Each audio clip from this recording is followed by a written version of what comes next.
It really does seem like everything good starts releasing as soon as you haven't got the time to play it, and that is what has happened here, with the insane shadow drop of the Oblivion Remastered. I don't know about you, but I'm still in awe about this entire situation. This game dropping out of nowhere on April 22nd. It's like Bethesda knew that we have priorities, but didn't care. We have all been eating pretty good so far. This remake is a total feast. It has polished Cyrodiil for newbies and old fans alike, and today we're going to be digging into 5 things that the Oblivion Remastered has done better than the 2006 classic. I'm not going to glaze it beyond belief. For me, it is still a 20-year-old game just with a nice fresh coat of paint, with a texture pack on it, and that is all we needed. I'm not complaining about that. I'll be going through various different things like quality of life changes to the overall gameplay changes and what has actually improved the experience for new players especially, because it was very streamlined in a positive way. Firstly, I'll start with the most obvious one that you could probably think of, and that is the graphical overhaul. The graphics in the Oblivion Remastered are, as expected,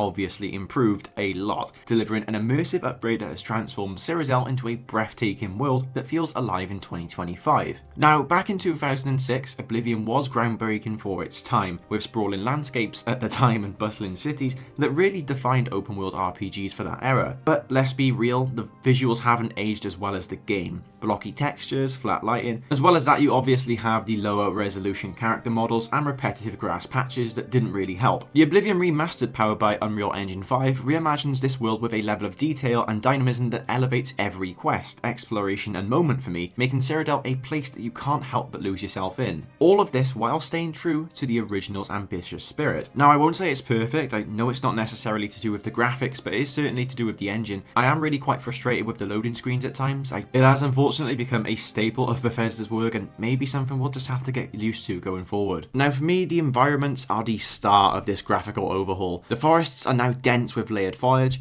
trees sway in the wind, sunlight filters through the canopies, casting draped shadows that shift as the clouds pass. I think it's fantastic attention to detail. The waters ripple realistically, reflecting the sky and nearby reeds, a far cry from the original static, murky puddles, but you can't blame them, it was 2006. As well as that, you obviously have the character and object detail, and that pushes the immersion even further. All of the weapons and armor do gleam with that metallic sort of sheen, from armors to the longswords, everything you can imagine, everything has been visually enhanced to perfection in my opinion. Many people are very happy with this overhaul, including myself, but we'll be honest about this, it is the bare minimum you would expect in a remaster, but they have blown it out of the water and I have to give them huge credit for that. I would be very worried if the game didn't look better, like significantly better, than a 2006 release. Now, for my next point of what I thought was vastly improved, something I was very happy about, was the streamlined UI. The user interface in the Elder Scrolls Oblivion Remastered is streamlined to absolute perfection, and I'm completely obsessed with it. It is a masterclass in keeping the original soul while delivering a colossal upgrade. The 2006 Oblivion UI was iconic for its medieval storybook vibe, with parchment textures, quilt-scratched fonts, and that cozy Tamrielic charm. But if we are being honest, it was a product of its time and not in the best of ways. PC players struggled with its sluggish menu transitions, and the text was so tiny that it would strain your eyes sometimes. The layout was also quite clunky, and it buried the key info in my opinion. There was so many things that you would be able just to glance over. Even if you played on console, you had it far worse, wrestling with the layered menus, and it felt like navigating a labyrinth with a broken compass. Oblivion Remastered takes that beloved aesthetic and rebuilds it from the ground up, preserving every ounce of Elder Scrolls heart whilst making every interaction intuitive, polished, and downright delightful for 2025 players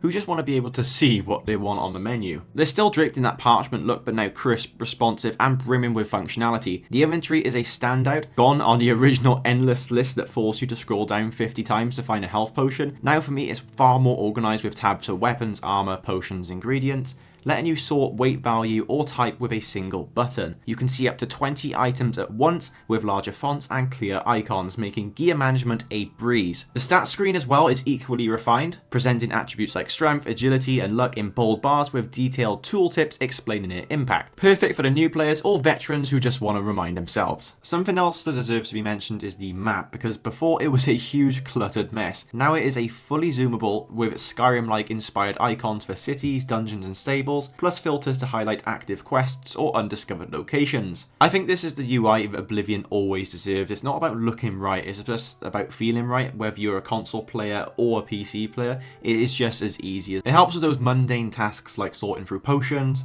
checking quests, or the NPC persuasion. The UI isn't just an upgrade, I think it is a massive one. So to move on to my next point, and this was a big feature for me, the addition of sprinting. It was a game changer that makes exploring Cyrodiil much faster and much more fun in my opinion, even if the third person animation has got that goofy look to it. The original Oblivion locked you into a sluggish jog, no matter how urgent your quest was. Travelling from Shaden Hall to the Imperial City felt like a marathon if you didn't fast travel, or go on a horse. The sprinting in Oblivion Remastered also has a bit of a cheese to it because you are the only person that's actually able to sprint. All of the enemies you're against only go into that subtle little jog, allowing you to easily escape them. In first person, the sprinting does feel seamless, your view bobs slightly and the stamina bar drains smoothly. This addition transforms the open world traversal, giving you control over pacing and just a huge quality of life change in general. The most unfortunate thing about this is the third person animation.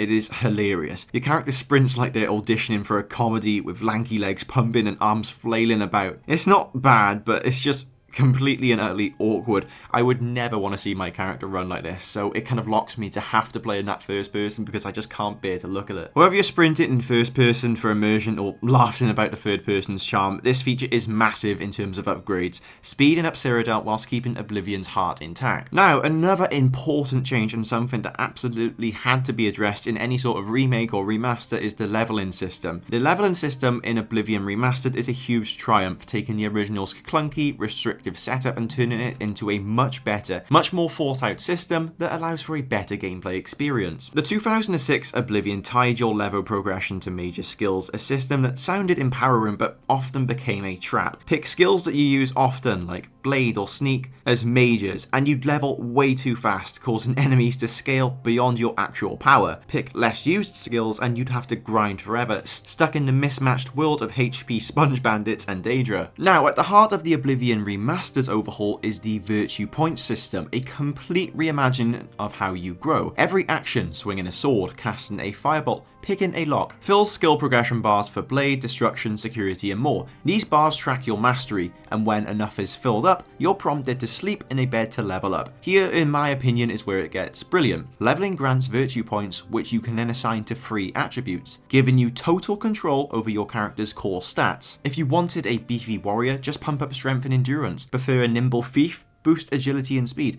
Unlike the original where attributes were tied to rigid major skill gains, this system lets you tailor your build to your playstyle. Whether you're a spell sword, mixing magic and melee, a pure mage, or a jack of all trades, the level up system is clear with tooltips explaining each attribute's impact, strength for melee damage, intelligence for magicka, making choices accessible even for newcomers. The real magic for me is the balance. The original enemy scaling as well was a nightmare. Level way too fast and a random goblin could tank more hits than a frost troll at the beginning of Skyrim. The Oblivion Remastered reworks this entirely, using a dynamic scaling system that keeps enemies challenging but fair. Bandits and trolls grow stronger as you do, but their power caps sensibly. Beyond the mechanics, the system's polished with quality of life tweaks. Skill progression bars are visible in the menu, showing exactly how close you are to boosting, say, Conjuration or Armory. For me, this leveling system isn't just better, it is the freedom and balance Oblivion fans have always deserved, making your Tamriel adventure endlessly replayable and just way more enjoyable. And the final feature of some of the best changes that Oblivion Remastered has made is the combat. The combat in the Elder Scrolls IV Oblivion Remastered is a game-changing overhaul, transforming the original's clunky, bloating brawls into a more weightier, more tactical system that for me was both thrilling and charmingly familiar. The 2006's Oblivion combat was, well, let's just be real, a bit of a mess. Sword swings felt like swatting flies, hit direction was a coin toss, and enemies like guards or bandits stood there like punching bags, barely reacting to your attacks. It had a certain janky charm, but often broke the flow, making battles feel repetitive or mainly just frustrating. The remastered Oblivion, however, reimagines this with a dynamic skill-driven system inspired by, the modern RPGs, whilst keeping just enough of that quirky Oblivion goofiness to remind us why we love that original. Melee combat is the heart of this whole upgrade for me, now packed with a bit more weight and precision. Virtuos introduced weapon-specific combos as well that do help add depth without losing Oblivion's accessibility ability. As well as that, you have the entire archery overhaul, which I can't comment too much about, unfortunately, because I haven't really used a bow as of right now. I will do something in my future playthroughs, but as of right now, not something I've touched. Something I can comment on, however, is the magic, and magic combat in particular adds another layer of tactical fun. You obviously have that dedicated spell swap button as well, and that lets you cycle spells without having to menu dive, so you can hurl a fireball and then heal mid-fight. As well as that, the enemy AI has massively improved. Enemies now dodge and flank. A guardian skincrad might step aside your arrow whilst a bandit circles you. Obviously, they're not that advanced, but it is a huge improvement and something I can appreciate. The system's polished with seamless integration. Combat ties into the stamina system, ensuring sprinting or dodging doesn't break your flow, and accessibility options like aim assist or vibration toggles make it welcoming. Oblivion Remastered's combat is a massive upgrade, more weightier, more tactical, and still has that goofy charm just to keep you smiling, like the old Oblivion did. That'll be all for this video. Let me know if you agree with my list, did I miss anything out, or am I totally wrong about anything I've previously just mentioned? Make sure as well to like, comment and subscribe. I will be covering everything Oblivion as it is the hottest thing in gaming right now, and have a great rest of your day.